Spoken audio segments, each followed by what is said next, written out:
By the summer of 1944, the Pacific Ocean had become a graveyard of ambitions. For 3 years, Japan's empire had expanded like wildfire, across the Philippines, down through the Dutch East Indies, and west to the Solomon Islands. But by mid-1944, that fire was dying. The U.S. Navy had shattered the Imperial Fleet at Midway, cut vital supply lines across the Pacific, and was now advancing step by step toward Japan's own doorstep. The island of Saipan, lying in the Marianas, was not just another patch of coral and jungle. It was the key to Tokyo itself. From its runways, the U.S. could launch B-29 bombers capable of reaching the Japanese home islands for the first time. To the Japanese high command, losing Saipan meant the beginning of the end. To the Americans, capturing it meant a bridge to final victory. The battle began on June 15, 1944, when the 2nd and 4th Marine Divisions stormed ashore under withering fire. The beaches erupted in chaos. Artillery shells plowed through landing craft. Men drowned under gear, and the ocean turned red. But the Marines kept coming. Inch by inch, they carved footholds into the island's volcanic ridges and cane fields. The Japanese defenders, over 30,000 strong, were entrenched in caves, ravines, and hidden gun positions. Under General Yoshitsugu Saito, they were ordered to fight to the last man. There would be no retreat, no surrender. Behind every ridge was another ambush, another hidden gun. Each night, flares lit the sky as Japanese infiltration teams slipped behind Marine lines, stabbing sentries or tossing grenades into foxholes. The Americans quickly learned that darkness was the enemy's ally. At night, sound could deceive. A rustling bush might be wind, or it might be death creeping closer. The Marines began to understand the rhythm of Japanese tactics: probing attacks at dusk, silence through the early hours, and sudden fury near dawn. By the end of June, Saipan was a nightmare of attrition. The heat was suffocating. The smell of decay hung heavy. Every ridge captured revealed another one beyond. The Japanese fought from tunnels and caves, emerging only to strike and vanish again. The Marines responded with flamethrowers, demolitions, and relentless artillery fire. But beneath the brutality, something deeper was unfolding: a psychological duel. The Americans were learning that the Japanese code of Bushido was not just tradition, it was total devotion to death. For the imperial soldier, surrender was dishonor worse than death. The concept of defense and retreat meant nothing. Only attack, only dying while charging the enemy. Rotten was seen as noble. For the Japanese commanders on Saipan, the logic was grim. Cut off, encircled, and without hope of relief, there was only one way left to fight: an all-out charge that would consume what remained of their strength. In Tokyo, news of Saipan's collapse began to trickle in. Panic rippled through the Imperial General Staff. Prime Minister Hideki Tojo's cabinet faced the unthinkable: the loss of Japan's defensive perimeter. To the American side, intelligence reports suggested the Japanese were preparing for something catastrophic: a last act of defiance. Meanwhile, on the ground, the Marines dug in. They had seen smaller banzai charges before, wild, desperate rushes that ended in slaughter. But none could have prepared them for what was coming. The lessons of Guadalcanal and Tarawa had already reshaped Marine tactics. At Guadalcanal, they had wasted ammunition firing into darkness, terrified of unseen movement. At Tarawa, they learned that Japanese assaults were most deadly when chaos ruled the night. By 1944, discipline had become their strongest weapon. Marine officers drilled it into every man. Do not waste a single round until you can see the whites of their eyes. The closer the enemy, the deadlier your fire. And so, as Saipan neared its breaking point, the stage was set.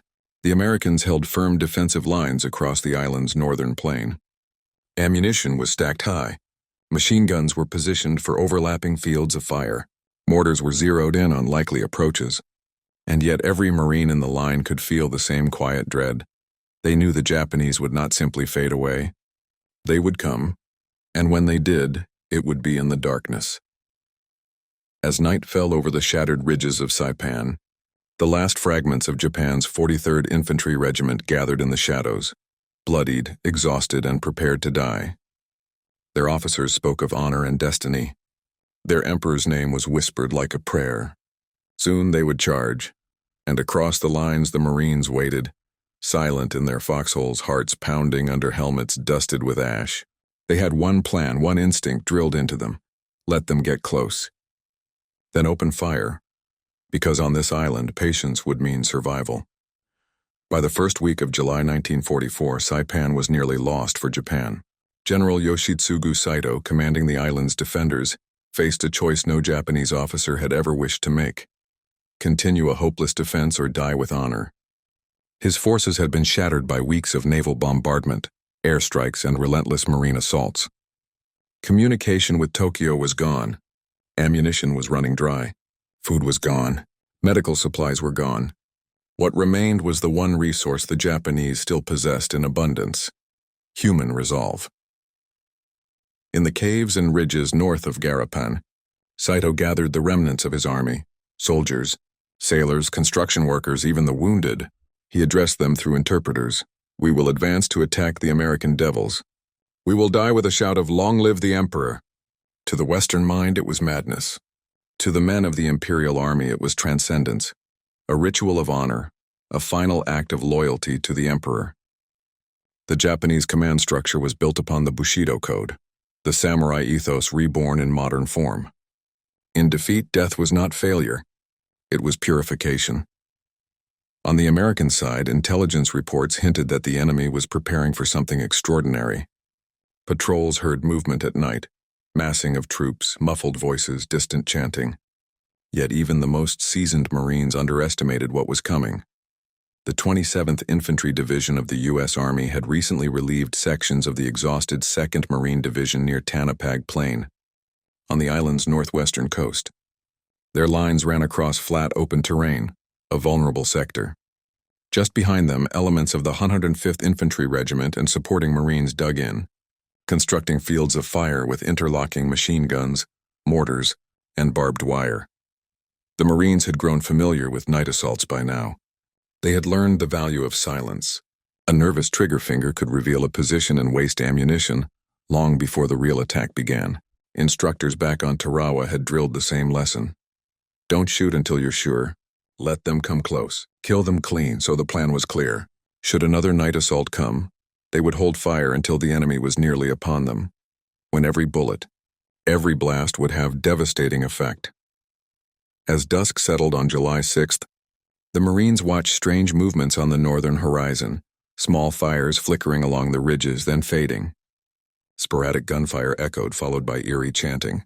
Officers passed quiet orders: double ammo, check mortars, stay low. In the enemy's camp, preparations for annihilation were underway. General Saito had already given his final message to Tokyo, acknowledging the inevitable. "We will advance to attack the American forces and die an honorable death. With this message, I end all communication with you." He ordered his wounded men to form up and follow, each carrying grenades or bayonets. Even civilian workers and medical staff were given rifles or swords.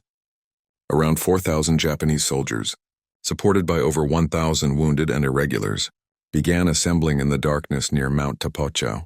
Among them were elements of the 136th Infantry Regiment and surviving troops from the 9th Tank Regiment, their vehicles wrecked and ammunition nearly gone. Some carried Arisaka rifles with only a few cartridges left. Others had fixed bayonets or simply knives. The officers drew their swords, symbols of their final act. On the American lines, the night was deceptively calm. The faint buzz of insects, the distant rumble of naval guns offshore, and the occasional rustle of palm fronds were all that broke the silence. Men whispered to one another in shallow foxholes, their hands never leaving their weapons. Shortly after midnight, scouts reported figures moving in the shadows. Dozens, then hundreds. Flares shot into the sky, casting the field in ghostly light. What they saw defied belief. A column of Japanese soldiers, shoulder to shoulder, stretched across the horizon, shouting, waving swords, firing wildly as they charged. This was not a raid. It was a banzai charge, the largest of the Pacific War. Nearly 4,000 men surged forward in a single, screaming wave. The 1st American line, elements of the 105th Infantry, absorbed the initial impact. Their machine guns rattled, mortars roared, and flares turned night into day. Still the Japanese came. When their front ranks fell, others trampled over them.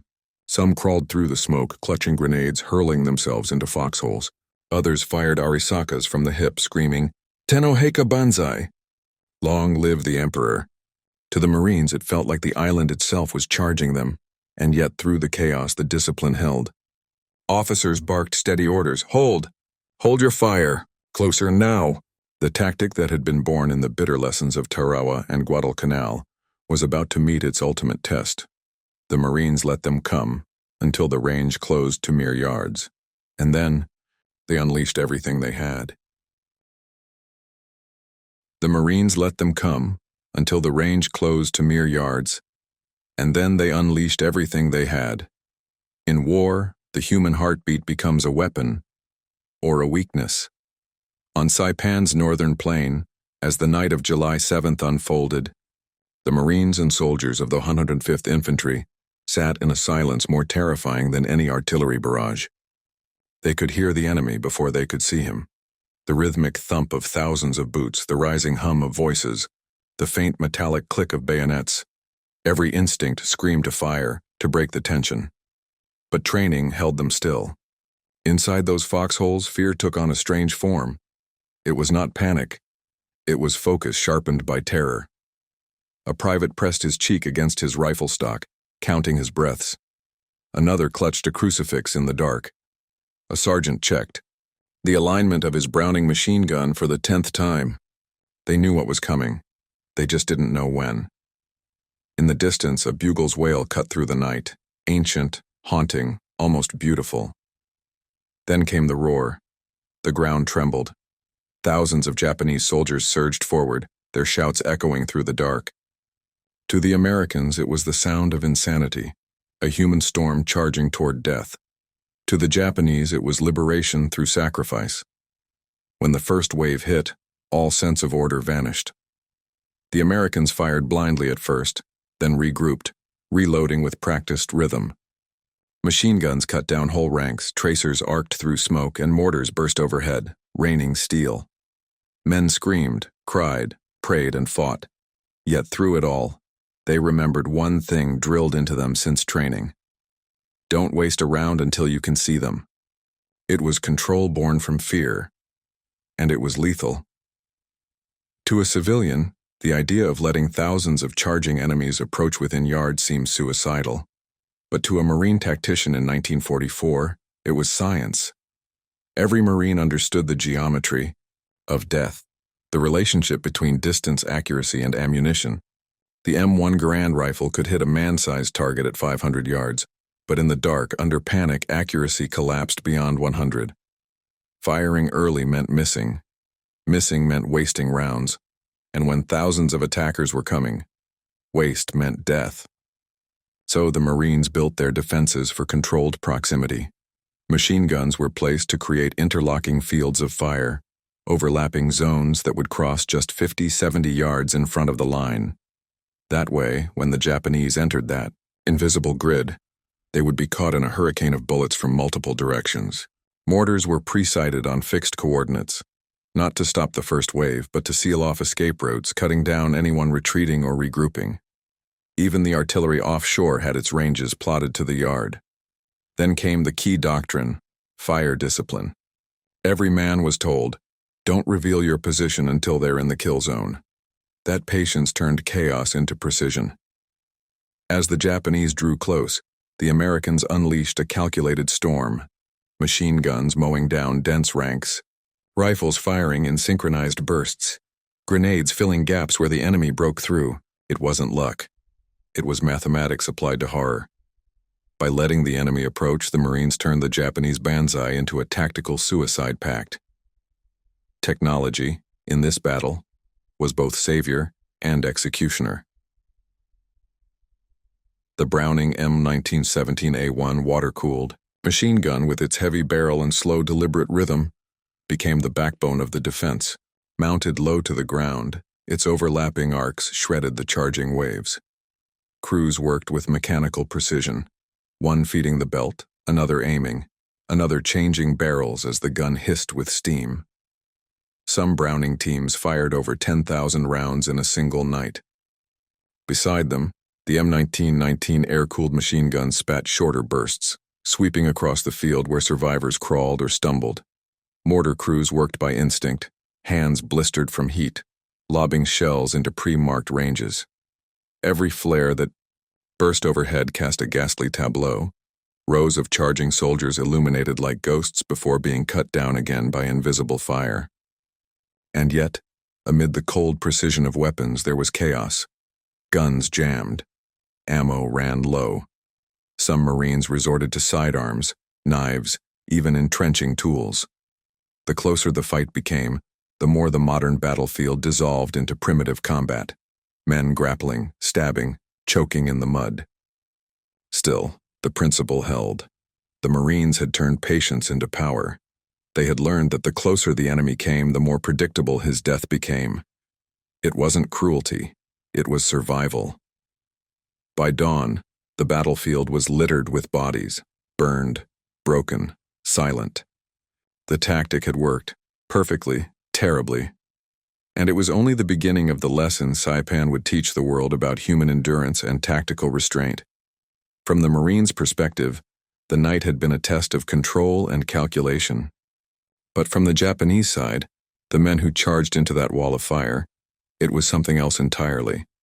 A desperate act of faith, culture, and fatalism. Their perspective was not madness. It was duty carried to its ultimate, tragic end. To understand why thousands of Japanese soldiers charged into certain death that night, one must understand the soul of their army and the culture that forged it. In Imperial Japan, the warrior code of Bushido had evolved from the samurai's ancient creed into a national ideology. It taught that loyalty to the emperor was sacred, and death in battle was the highest honor. To die without hesitation was to die pure. To surrender was to bring shame not only to oneself, but to one's ancestors. By 1944, this creed had been molded into something even harsher. Every Japanese soldier carried a senjin-kun, a field code issued by the Army Ministry, instructing him never to live as a prisoner. It stated clearly, never live to experience shame as a prisoner. Die and leave no ignominious stain on your name. On Saipan, that doctrine met reality. Cut off, starving, wounded, the Japanese troops under General Saito had no hope of victory. But surrender was unthinkable. When Saito gave his final order, there was no argument, only bows, salutes, and quiet acceptance. For many, the banzai charge was not suicide, it was release. To rush forward shouting "Tenno Heika Banzai," long live the emperor, was to affirm their faith in life's brief, beautiful insignificance. Even as bullets tore through them, they believed their souls would find honor in death. American observers later described it as madness, an irrational storm of fanatics. But historians have since seen it as something else.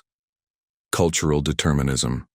The men who charged that night were products of an empire that demanded sacrifice as the ultimate form of loyalty.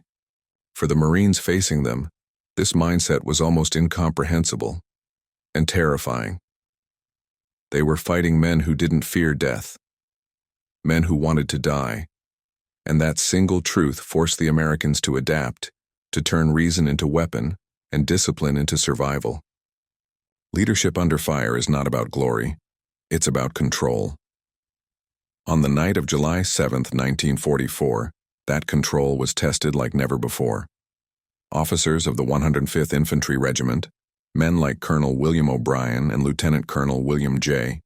O'Brien, faced a nightmare that defied military logic. When the Japanese charge hit, entire sectors of the line collapsed under sheer weight of numbers. Communications broke down. Visibility vanished. Colonel O'Brien, refusing to fall back, climbed atop a disabled tank and fired his pistol and carbine until he was surrounded and killed, still shouting orders to his men. His defiance became legend, earning him a posthumous Medal of Honor. In other sectors, junior officers and NCOs made life-or-death decisions in seconds. When to open fire, when to hold, when to counterattack.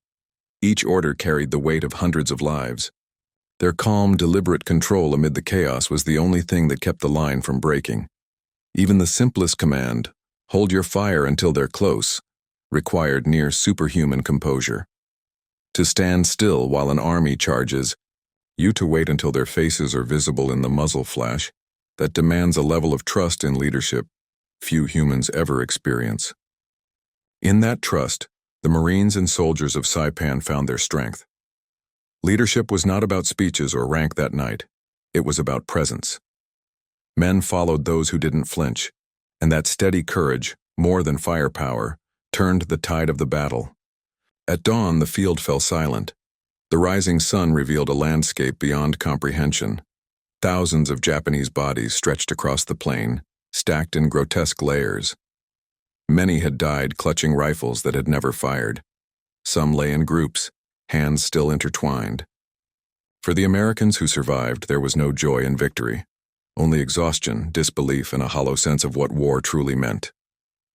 Men who had fought with machine-like precision now sat in silence, staring at what their discipline had done. Some prayed. Others smoked wordlessly, avoiding eye contact with the bodies around them. A few walked among the fallen, offering water to the wounded enemies still breathing, acts of mercy amid devastation. That morning changed many of them. It proved that their tactics, their training, and their fire control had worked, brutally, perfectly. But it also confronted them with the human cost of mastery. They had turned patience into slaughter, and yet deep down most knew it had been necessary. If they had fired too soon, panic would have consumed them. If they had hesitated when the enemy reached their lines, they would have been overrun. War had taught them a paradox. That discipline, in its purest form, is both the most human and the most inhuman quality of all. One Marine later said quietly, "They weren't cowards. They just believed in something we couldn't understand. We killed them because we had to, not because we wanted to." That sentence captures the essence of Saipan, a battle not only of nations, but of minds and morals. When the sun rose fully over the island, the smoke began to clear, and the living began to count the dead. 800 Japanese killed in one night, with hundreds more dying from wounds in the hours that followed. But the true meaning of that night went beyond numbers.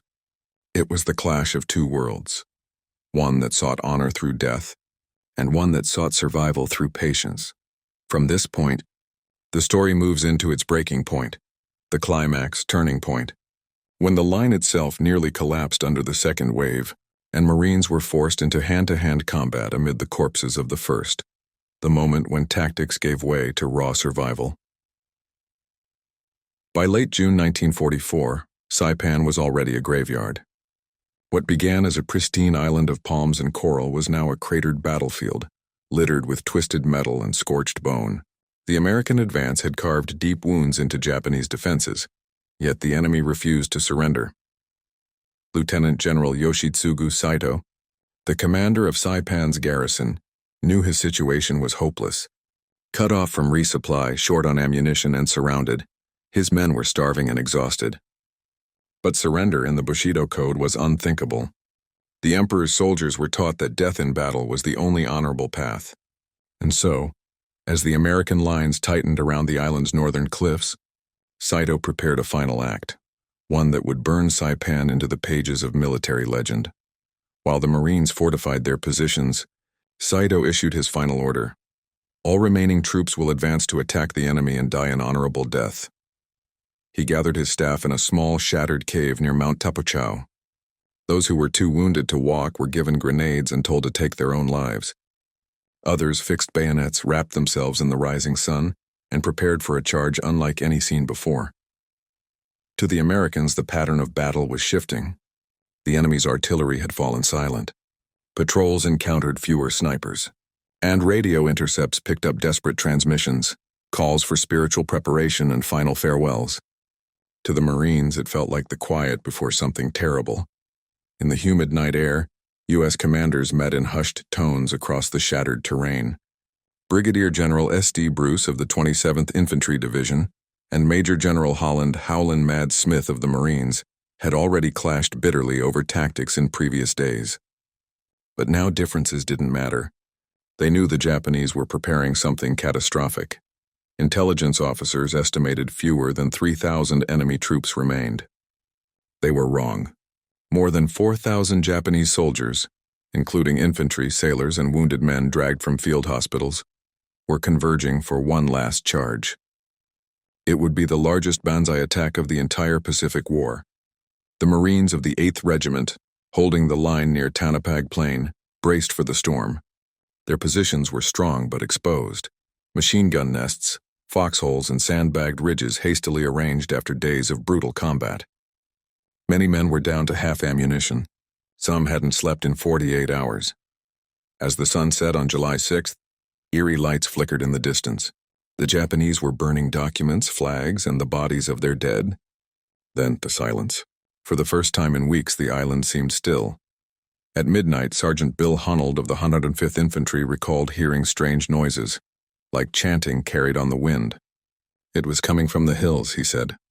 Voices shouting, singing, crying. And then it stopped. That's when I knew it was coming. The Marines were ordered to hold their fire until visual contact. Let them come close, their officers said. Don't waste a single round.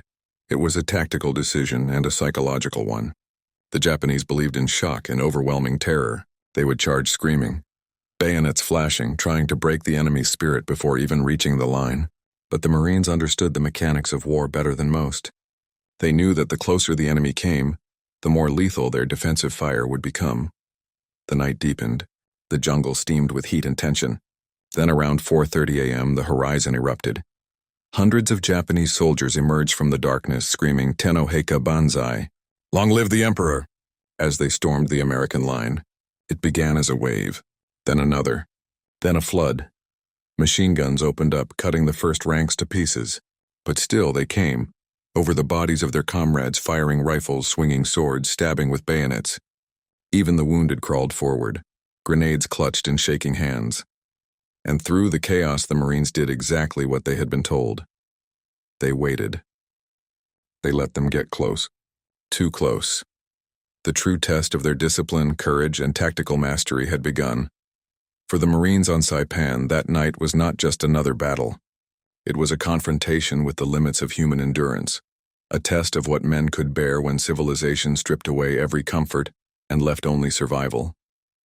When the first screams of "Banzai" tore through the night, some of the younger Marines froze. The sound was primal, not just a war cry, but a declaration of total self-annihilation. It was meant to terrify, to make the enemy's courage collapse before the charge even reached them. Private First Class Robert Evans remembered gripping his rifle so tightly that his knuckles turned white. You could hear them before you saw them, he said later. It was like the jungle itself was alive, rushing toward you. The Marines had dug their foxholes shallow with interlocking fields of fire. Each squad had overlapping arcs of defense, no gaps, no blind spots. When the Japanese emerged from the darkness, they came in dense masses. The Americans could see faces, wide-eyed, contorted in fury and despair. And in that moment, something ancient clicked into place. Instinct. No one had to shout orders. The rhythm of survival took over. Trigger squeeze, reload, shift left, fire again. Each man fought not just for country, but for the buddy beside him. The Marine Corps had drilled this unity into them. Fight as one, move as one, live as one. And as the waves came, that brotherhood held the line. The Banzai charge was meant to overwhelm human willpower. But what it met was something even stronger. Discipline forged by exhaustion, fear turned into precision, and loyalty that made men refuse to break. As one Marine later said, "We didn't fight for medals. We fought because we refused to let each other die alone." To the untrained eye, the Marines' decision to hold fire until the Japanese were dangerously close seemed suicidal. But tactically, it was genius. The American defense on Saipan was built around the principle of fire discipline. In close-quarter night combat, visibility was poor and ammunition finite. The closer the enemy came, the higher the probability of a kill per round. Firing too early risked giving away positions and wasting bullets on fleeting shadows. The Marines' perimeter was organized into interlocking machine gun sectors, supported by riflemen and light mortars in the rear. Every weapon had a pre-assigned field of fire marked during daylight. Range stakes were placed in the ground so gunners could adjust blindly at night. It was science meeting chaos. As the Japanese stormed forward, the first lines were mowed down within seconds. The survivors stumbled over the bodies and into a web of crossfire.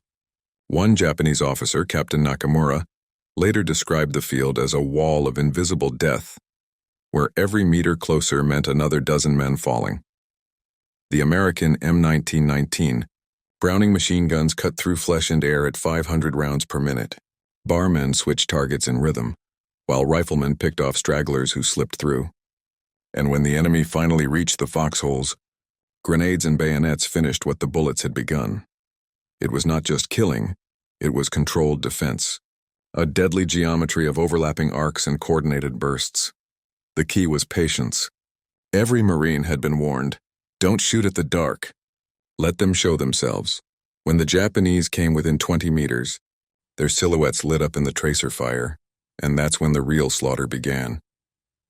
By dawn, the ground in front of the American line was carpeted with bodies. More than 800 Japanese soldiers lay dead within a few hundred yards, and the Marines, grim and shaking, realized they had survived the impossible. The Japanese banzai charge was not a random act of desperation. It was psychological warfare perfected over years of fighting in the Pacific. For the Japanese soldier, it was the ultimate expression of loyalty. To die in a suicidal rush, proving devotion to emperor and homeland. For the American soldier, it was the ultimate nightmare. Thousands of screaming men charging through darkness, blades glinting in flashes of gunfire. Many Marines later said that what terrified them most wasn't the attack itself. It was the sound. The roar of banzai wasn't just one voice, it was hundreds, echoing off hills and valleys, vibrating through the ground. Combined with the thunder of explosions and the metallic clatter of rifles, it felt like the world itself was collapsing. But something remarkable happened. Instead of panicking, the Marines used that sound to their advantage. The noise revealed direction, movement, and density. Machine gunners adjusted elevation by ear, sweeping in rhythm with the screams. Riflemen fixed their aim toward the loudest pockets. Fear became a compass. The Japanese wanted to break morale, to turn courage into confusion. Instead, their fury fed the Americans' focus. Psychologists who later studied Pacific veterans noted a strange paradox. Those who endured banzai charges often emerged hardened, almost detached. They had faced chaos and realized that calm, deliberate action could conquer terror. As dawn crept across Saipan, men blinked through smoke and dust, their hands trembling but steady. They had looked into the heart of war's madness and refused to yield. And in that defiance, the myth of the unstoppable banzai charge began to die. The outcome of that night wasn't just decided by courage or discipline, it was decided by the cold mechanics of weaponry. The Marines' ability to hold their fire until the Japanese were nearly upon them was only possible because of their mastery of modern killing technology, the AO, instruments that defined the American way of war in the Pacific. At the heart of their defense were the Browning, Freight machine guns, air-cooled and belt-fed, firing a relentless stream of .30 caliber rounds. They were heavy, loud, and unforgiving, but they never jammed when maintained properly. Each weapon team of 3 men worked like a machine themselves, one firing, one feeding, one spotting targets and changing barrels when the metal glowed red. Supporting them were the bars, Browning automatic rifles, mobile firepower in human hands. Their operators could shift between foxholes, laying down suppressive bursts that plugged any gap in the line. The Marines often called them lifesavers, and on that night they truly were. The Japanese, on the other hand, carried mostly bolt-action Arisaka Type 99 rifles, strong but slow. In a banzai charge, speed of fire mattered more than precision. The Arisaka's bolt was smooth, but against automatic weapons it was tragically obsolete. Some soldiers carried Type 100 submachine guns, but ammunition was scarce, and many of the guns had already jammed after days in the island's humidity. The Americans also had superior illumination, flares, star shells, and tracer rounds. When the charge began, artillery observers fired illumination rounds that painted the battlefield in ghostly white light. In that eerie glow, the Japanese soldiers charging in white headbands became visible targets silhouetted against the night. Mortar teams worked by ear, lobbing shells into advancing formations. The 60mm and 81mm mortars were the Marines' unseen angels, raining death on unseen positions, guided only by shouted coordinates. It was this integration, machine guns, rifles, mortars, and illumination, that turned a simple line of foxholes into a killing ground. Technology didn't win the battle alone, but it amplified every ounce of human discipline behind it. And when dawn broke over the shattered plain, it was those smoking, overheated barrels that told the story of survival. The night of July 7, 1944, could have ended in disaster if not for calm, decisive leadership. The Marines' ability to hold their ground wasn't just about courage in the trenches. It was about the men who made the right calls when panic could have destroyed everything. Major General Holland, Howlin' Mad Smith, commanding the V Amphibious Corps, was known for his fiery temper and relentless demand for discipline. But in this moment, his philosophy of aggressive preparedness paid off. He had drilled his officers to expect the unexpected, to fortify every position, to conserve ammunition, and to coordinate with overlapping divisions. On the ground, battalion and company commanders executed with precision. Colonel Gerard A. Thomas of the 8th Marines ordered his men to dig in deep and mark fields of fire before nightfall. Lieutenant Colonel William O'Brien of the 105th Infantry personally moved between foxholes in the dark, shouting encouragement and redistributing ammunition even as Japanese bullets hissed through the air. When communication lines broke down, leadership devolved to the squad level. Sergeants and corporals became the anchors of small unit defense, each man a node in the web of resistance. It was decentralized command at its finest, built on trust and training. In contrast, Japanese leadership was collapsing. General Saito was dying of his wounds. His subordinate, Colonel Ikeda, had taken over what remained of the organized defense. Their final order was simple but suicidal: charge and die for the Emperor. There was no coordination, no fallback plan. It was a single, irreversible throw of human life against the enemy's steel. The difference was stark.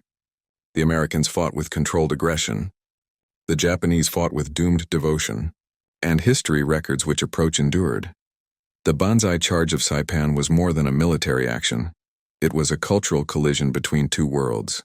For the Japanese, the concept of surrender was an insult to the soul.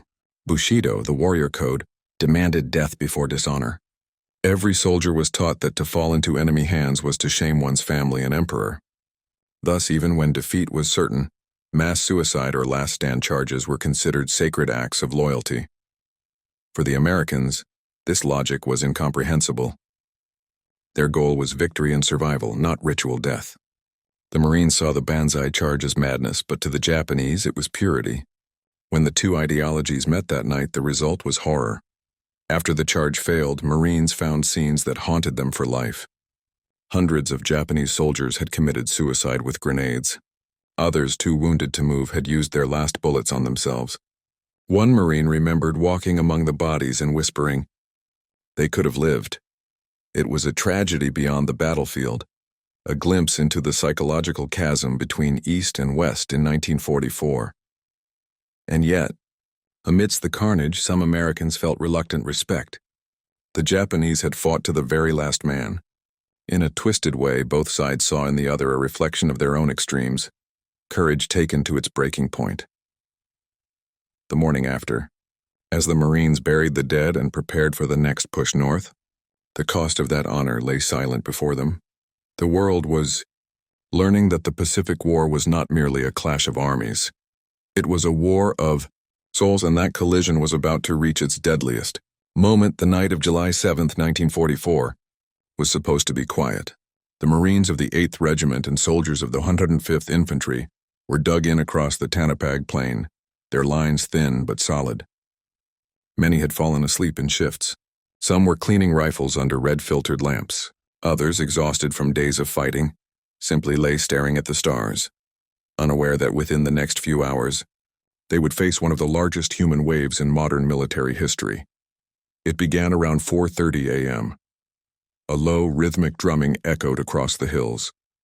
Then shouting, thousands of voices rising into a crescendo of fury and faith.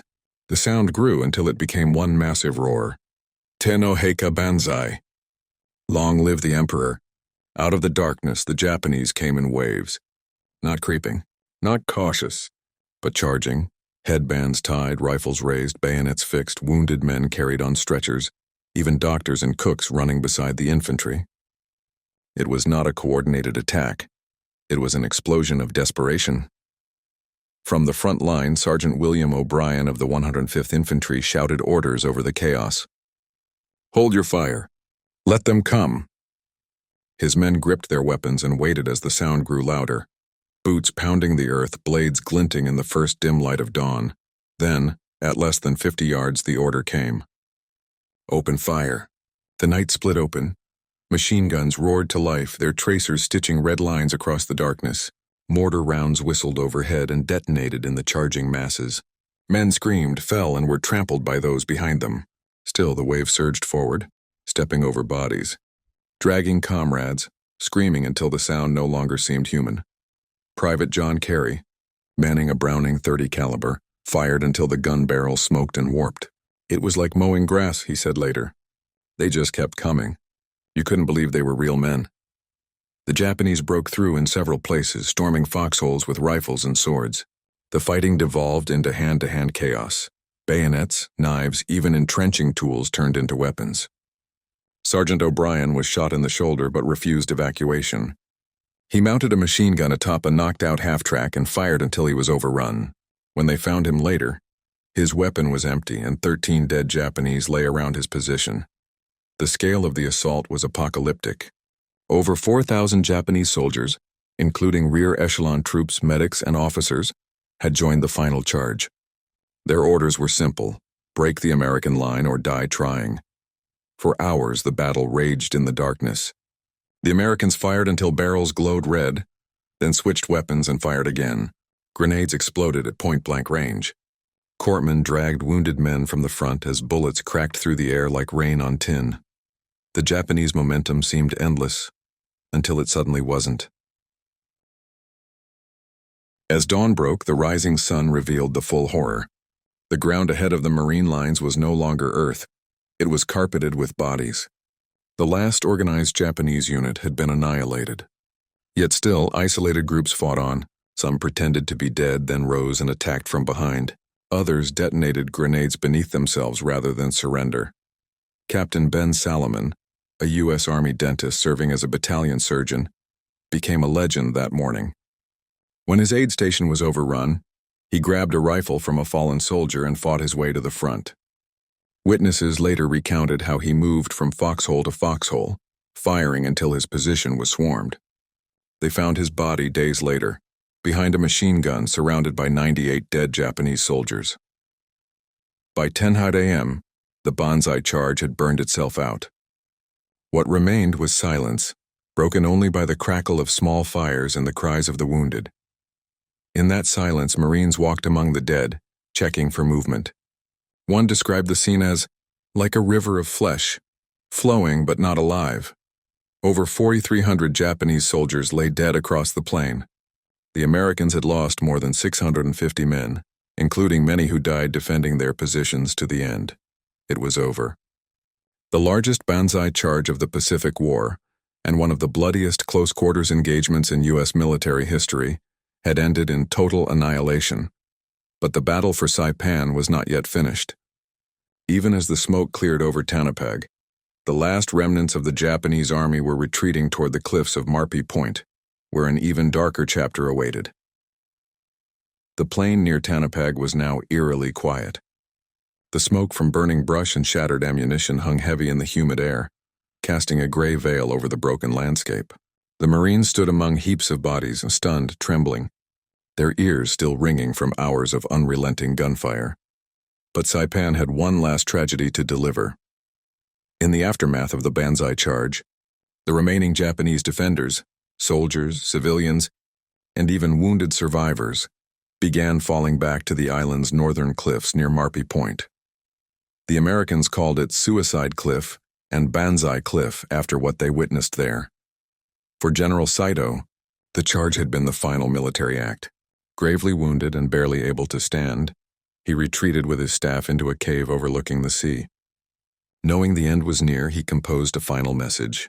"With our last strength, we will dedicate ourselves to the Emperor and die. I will advance to join the ancestors of the Imperial Army. Moments later, he committed ritual suicide. His officers followed. What remained of the Japanese command structure collapsed, and with it the line between soldier and civilian vanished. Thousands of Japanese non-combatants, many women and children, had been told by propaganda that the Americans would torture and kill them. As U.S. troops advanced north, they watched in horror as entire families jumped from the cliffs into the sea below. Marine Sergeant Donald Denker later wrote, "We tried to stop them. We shouted, waved, even fired warning shots, but they just smiled, bowed, and leaped." For the Americans who had endured weeks of brutal combat, this was something far worse than battle. It was the death of a people's faith, twisted by fear and obedience. Even in victory, there was no sense of triumph, only shock. Meanwhile, along the main line, the survivors of the Banzai Charge were hunted through the mangled terrain. Many were delirious from wounds or thirst. Some attacked American patrols with bayonets or knives. Others pretended to surrender, only to detonate grenades when approached. It was a battlefield where trust no longer existed. Medics worked tirelessly, pulling wounded men from smoking craters, bandaging shredded limbs, whispering prayers over those beyond saving. The ground was slick with blood and oil. The tropical sun rose, baking everything it touched. One Marine lieutenant recalled, "You couldn't step without stepping on someone. We ran out of stretchers. We used doors, planks, anything to carry the wounded." By midday, reinforcements from the 2nd Marine Division had secured the Tanapag sector. The Japanese counterattack was effectively wiped out. A division-sized force erased in 6 hours. But the cost was staggering. Entire American companies were reduced to a handful of men. The 105th Infantry alone suffered over 650 killed or wounded. The ground they had defended, barely a few hundred yards of coral and grass, had become one of the bloodiest spots of the entire Pacific campaign. As reporters and photographers arrived days later, they struggled to comprehend what had happened. The air still reeked of gunpowder and death. The scale of the slaughter seemed impossible to capture, in words or film. The official U.S. Army report described the Japanese attack as the most fanatical and suicidal charge encountered during the Pacific War. But for the men who survived, those words felt hollow. Private Harold Robinson wrote home, "We didn't win that night. We just lived through it. That's all." That grim survival carried a larger consequence. The Banzai Charge at Saipan exposed something terrifying to American commanders: the depth of Japan's will to resist. If one island could demand this much blood, how many would the next take? Admiral Chester Nimitz, reading the first after-action reports aboard his flagship, reportedly fell silent for several minutes before saying, "If this is the measure of their defense, then Japan itself will be a nightmare." He was right. Saipan's fall would bring American bombers within range of Tokyo, and it would show the Japanese high command that defeat was no longer avoidable. But that realization only drove them to more desperate measures. In the months ahead, the Banzai Charge, though suicidal, had been an expression of an empire's unbroken spirit. It had failed militarily but psychologically, it warned the Allies what awaited them across the Pacific. For the Marines, it was a night they would never forget, a moment where discipline met madness, and survival became victory. The island of Saipan was declared secure on July 9, 1944. But in the minds of those who fought there, the echoes of that night, the screaming, the gunfire, the unending rush of bodies, never truly ended. And in that silence that followed, the men of the 8th Marines and 105th Infantry realized something profound. They had faced the full weight of an enemy's soul, and endured. The battlefield was still. The ocean beyond the cliffs shimmered beneath the rising sun, and across that haunted island a new question began to form. What would such courage, such devotion, such self-destruction mean for the wars still to come? When the guns finally fell silent on Saipan, the island was little more than a graveyard suspended between jungle and sea. The air still carried the sour sting of cordite and burning fuel. Flies swarmed over bloated corpses. The once green fields were churned into mud streaked with ash and blood. The U.S. Marines and soldiers who staggered through that wasteland had survived one of the most ferocious close-quarter battles in modern history, but the victory felt hollow. There was no celebration, no cheering, only exhaustion and disbelief. They had held their ground against the largest banzai charge ever recorded, killing more than 4,300 Japanese soldiers in a single night. Yet as the sun rose, the cost became brutally clear. Entire platoons were gone. The wounded lay in rows under makeshift tarps, their faces ghostly pale in the morning light. Corpsmen moved silently among them, whispering names, marking tags. The 105th Infantry Regiment had suffered catastrophic losses. Two of its commanders, Lieutenant Colonel William O'Brien and Captain Ben Salomon, were killed in action. Both later awarded the Medal of Honor. Their stories became symbols of the relentless courage that defined the fight for Saipan. But even amid the blood and chaos, a grim respect began to take shape. The Americans, hardened by months of Pacific warfare, had seen the enemy's fanaticism before, on Tarawa, on Guadalcanal, but never like this. This was not just resistance, it was annihilation by choice. Military historians later described Saipan as the psychological turning point of the Pacific War. For the first time, American soldiers confronted the full, terrifying reality of what invading Japan itself would mean.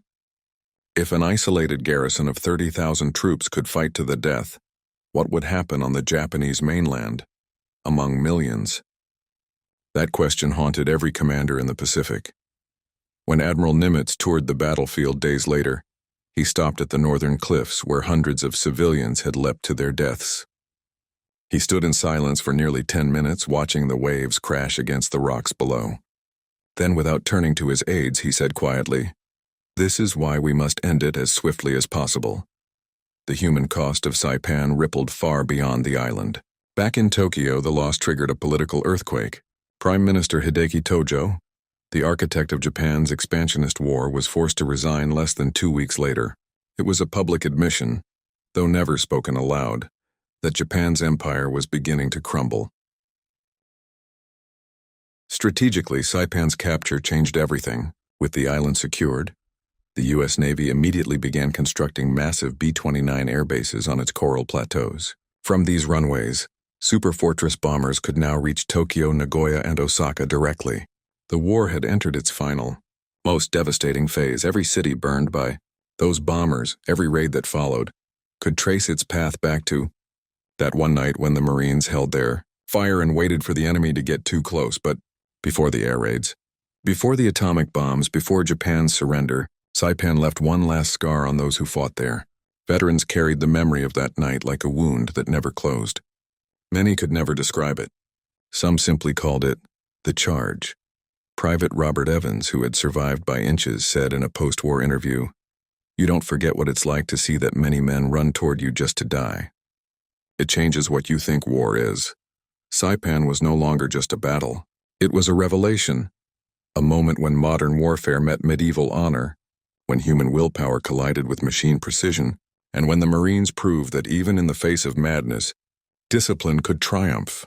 And yet, as the bodies were buried and the island declared secure, there was an unshakable understanding among the men who walked those fields.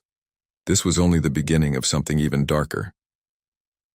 The Battle of Saipan ended officially on July 9, 1944, but for days afterward, isolated gunfire echoed through the ridges and caves. Japanese holdouts refused to surrender, choosing instead to ambush patrols or detonate grenades in desperate final acts. The U.S. forces cleared the island yard by yard, discovering the aftermath of the banzai charge, a scene that defied comprehension. The open fields near Tanapag Plain were littered with bodies, tangled masses of uniforms, rifles, and bayonets. Some soldiers still clutched their flags or swords. The grass was flattened in waves, marking the direction of the charge like ripples frozen in time. One Marine lieutenant wrote in his journal, "It was as if the whole island had gone mad in one night." You couldn't tell where courage ended and insanity began. Those who survived were not untouched. Many Marines described the eerie quiet that followed, the sense that something sacred and terrible had occurred. Even battle-hardened veterans of Tarawa and Guadalcanal struggled to process what they'd witnessed. But amid the horror, there were also glimpses of humanity. Some Japanese soldiers, too wounded to fight, were found clutching photos of families or small flags inscribed with prayers. Others begged for water before dying. The Marines, hardened yet not heartless, often gave it to them. For the Japanese command, Saipan was a disaster beyond recovery. The Imperial High Command had assured the people that Japan's defensive line was impenetrable, that American forces would never reach the homeland. But Saipan shattered that illusion. It was the first time the Emperor's subjects were directly threatened, and it sent shockwaves through Japanese society. When news of the defeat reached Tokyo, the government initially tried to censor it. But the truth spread through whispers and rumors. Panic followed. For many, Saipan was not just the loss of an island, it was the loss of faith. American strategists, meanwhile, understood exactly what they had gained. Saipan's airfields, once repaired and expanded, became home to the 20th Air Force. Within months, B-29 bombers roared into the skies, bound for Tokyo, a journey of just 2,500 miles. For the first time, Japan's cities were within direct reach of American firepower. From Saipan, the strategic bombing campaign began, and with it, a chain of events that would lead, inevitably, to Hiroshima and Nagasaki.